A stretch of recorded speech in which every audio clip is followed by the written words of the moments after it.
Bilsəm ki, xoşbəxtsən, bəxtəvər olaram. Amma unutma ki, mən qaydaram ötən günlər limanına.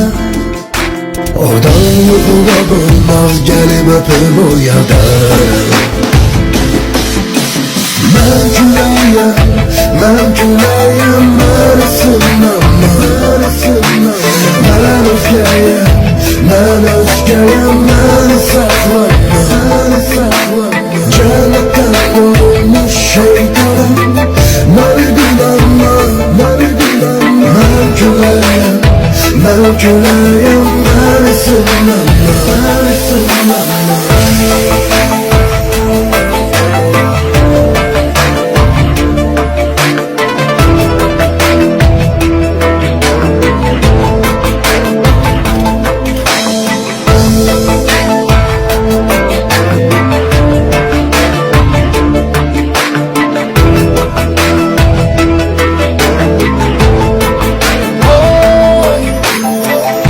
Necə qaranlıq, necə sükut var, bura kölgələr ölkəsi. Bura öz dünyam, bura çox viran, bura çağırmam hər kəsi. Bəlkə bir gün yenə mən qaydaram ötən günlər limanına. Oradan yuxuda bulmaz, gəlib öpüb oyadarım. Mən küləyəm, mən küləyəm, mən ısınmam.